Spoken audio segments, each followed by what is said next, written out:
Hello guys, this is Miguel Olvera and today I'm going to talk to you about a story. Actually, two stories that I'm going to share with you about you cannot steal the magic. These stories are very dear to my heart, so I want to share them with you. Trust me, you're going to learn a lot from these two stories just like I did when I'm hearing from my mentor the first time I heard about him. So let's get started.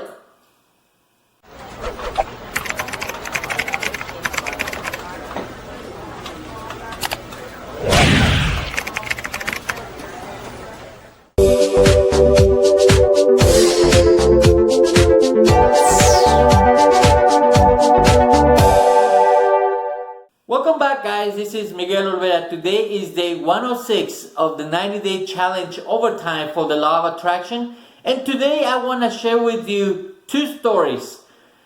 These stories come real close to my heart because once I heard them, it made a lot of sense. One of my mentors told me about these stories, and when I first heard them, it put me to think. And it put me into a position to make a decision to follow my heart and to follow whatever I really wanted to do. These stories are very powerful again, and you probably will have to hear them once or twice before you can actually grasp what this story is all about. But the first story is all about a lumberjack. This story talks about this person who came in and wanted to work with a crew of lumberjacks, and as you probably know, lumberjacks are very strong people. People that are actually very muscular and very tall and very strong. And why? Because they're cutting or chopping big trees. So usually they are very strong and very muscular and very huge. So this person came into work which was very skinny and small. And then came to the manager or to the person in charge of this crew, said, "Sir, I want to work, with you." So this person said, "How old are you?" And this person said, "Well, I'm 20, 25 years old, something like that." He goes, "You look like a 12-year-old. No, you cannot work with us. You're too skinny. You don't have enough strength. You will not be able to produce what we produce." So he sent him out. He said, "No, sir, but you have to give me a job. I want to work for you. I can do the job." And this foreman was telling him, "You know what? You cannot. You're too skinny. You don't have the body. We need strong people, definitely people that can, put out a lot of work hours and actually produce it and chop a lot of wood, meaning a lot of trees, chop down a lot of trees." So this person goes like, "No, I want to work for you no matter what." So this foreman said, "Let me tell you what. I'm going to have you go with my best employee. And if you learn and you can outperform him, you definitely can get a job." He goes, "No, don't send me with him. I can do it without knowing, without, his guidance. I can outperform him without his guidance." And this guy was like, "Really? You sound pretty confident and cocky, so I'm going to give you a chance." So the first day, the number one employee went out there and started cutting all kinds of, trees, and ended up cutting 33 trees and that one day, but he was really, outperforming everybody, so he actually cut 33 trees in one day. So this little person, really skinny, went out there and cut 35. So everybody was like, "Whoa, how did he do it? How did he outperform, our best employees? No way." No one believed him. So the foreman was like really intrigued of what was taking place. So he was really paying attention. So the next day, the number one employee got really mad because he was outshined by this little bitty guy, really skinny. So he went out there and really went at it and cut 40 trees. So everybody was, "Wow, he's amazing. There's no way this itty bitty guy is going to beat him." Guess what? This itty bitty guy cut 43 trees. So it was like, the foreman was going like, "No way. How does this itty bitty guy can outperform my best employee? It's no way." he must be cheating. He must be doing something. It's no way that he can do that. So the third day, he was following him. So everybody was like intrigued. You gotta find out. Everybody was asking this foreman, you gotta find out what is he doing. So he went and actually followed him. And this person was like really, really into it. And he was chopping and chopping. And all of a sudden, he just got lost in the woods. And he came back and started chopping and chopping and got lost in the woods. And then came back, started chopping and chopping, got lost in the woods. But at the end of the day, he outperformed the best employee again by 4 or 5, trees. So everybody was like, no, that's it. This guy is cheating. He probably has more people out there that we haven't seen. So he's probably cheating. So the foreman said, you know what, forget it. I am going to follow him home after he clocks out and see exactly what he's doing. So the foreman followed this employee, this itty bitty tiny guy, really skinny. So he followed him home. And when this employee, this teeny tiny guy got home, he went into his backyard and he saw him. He was sharpening his axe. He was sharpening his axe all the time. So every time that he was going back to work the following day, he had a sharpened axe, really, really sharpened. So the difference was this other employee that was outperforming everybody was not sharpening his axe as often as this teeny tiny skinny guy. So the moral of the story is, how often are you sharpening your axe? How often are you going out there with old antiquated ideas and old information? The axe is kind of dull. It is not sharpened enough. How much time are you wasting trying to do this? So it's very important that you are sharpening your axe at all times. So make sure that you guys are watching these videos, reading some more. If these videos are not exactly what you're looking for, try to find your own information. I just give you the beginning. You probably can find more information and you can start digging and getting your own ways. But at least I planted the seed. I want to make sure that you follow this information and not just stop with these videos. Actually, start learning and start investigating some more and create your own axe and make sure that you sharpen it all the time. You sharpen your axe at all times so you are better prepared when the opportunity shows up. Story number 2. And this story, most people know it. And it's very, very crucial. And I want to make sure that you know it. This story talks about a cartoonist. This person started creating a cartoon. And he was trying to get it published all over the United States. So he was presenting his work everywhere, but nobody was giving him the chance. He was creating this awesome cartoon, but nobody was, buying into his idea. He was in LA and he was trying to, sell his idea to all the producers in LA and Hollywood, but nobody wanted it. Until one day somebody in New York heard about this person and, gave him the chance.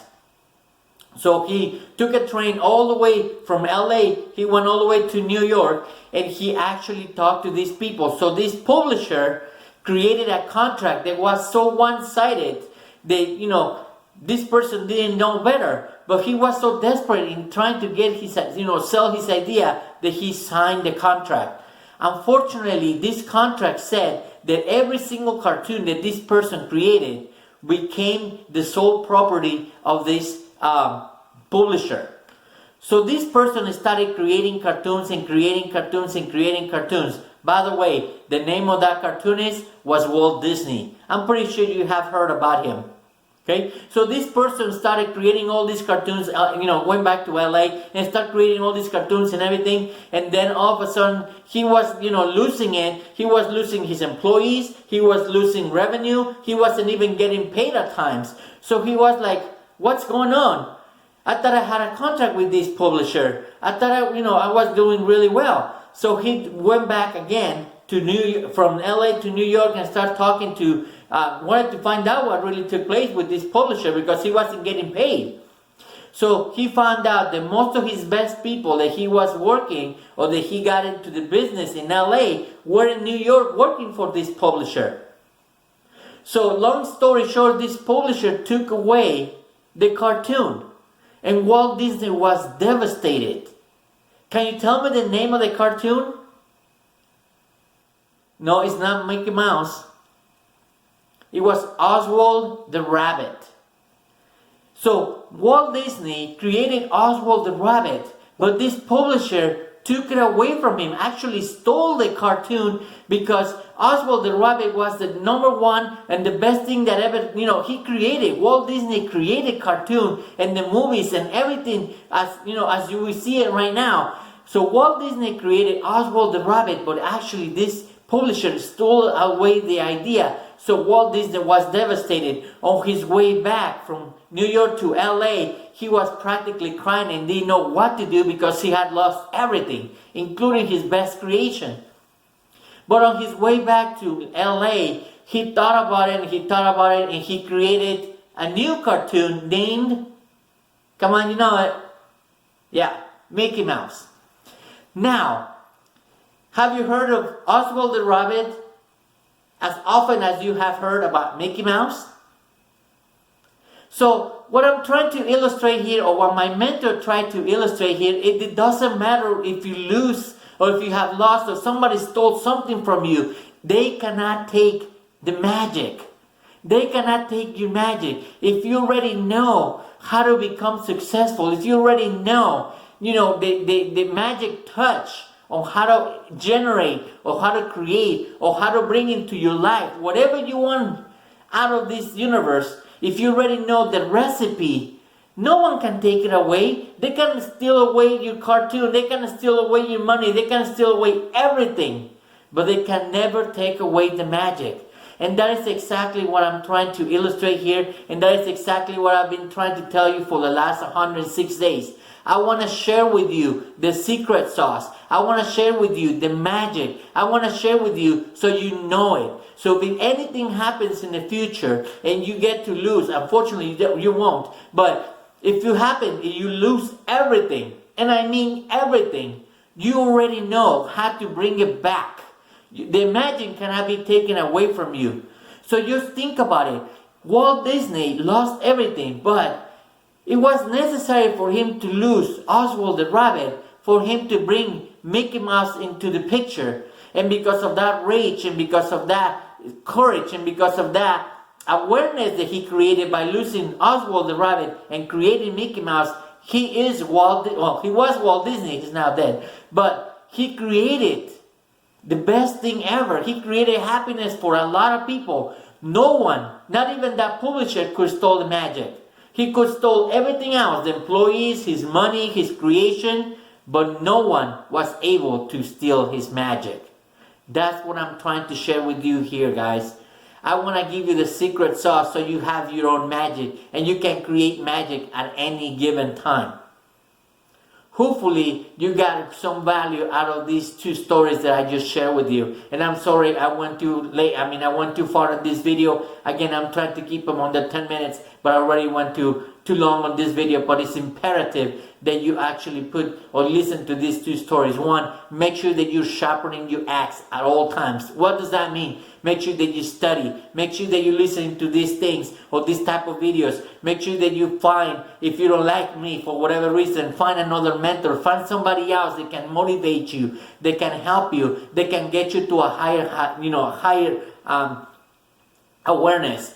And number two, make sure that you get the magic and keep the magic. No one, absolutely no one, can take away the magic. They can steal everything else. They can take away everything else but except your magic.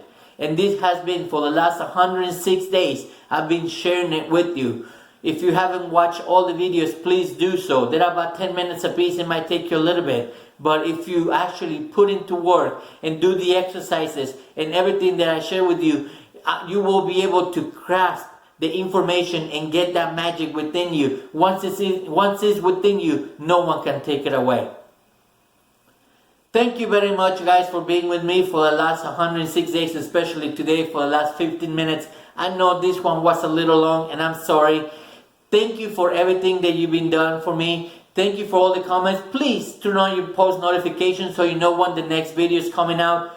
up here for Instagram, down here for Facebook and YouTube. Make sure that you subscribe to the channel, like, follow, and share. If you have anybody, any friends, any relatives, anyone you think will benefit from this, make sure you tell them what we're doing here. We're on day 106. It doesn't matter. They can start on day 1 just like you did. That's why I recorded it, and they will be on YouTube and Facebook and Instagram for a long, long time. I want to share in all the information that I have. The next 14 videos are going to get better and better until we get to day 120. Thank you very much for everything, for the time you spend with me. Thank you for always being with me, for your attention. I hope that I created some value for you. Have a great day, guys, and I'll see you tomorrow.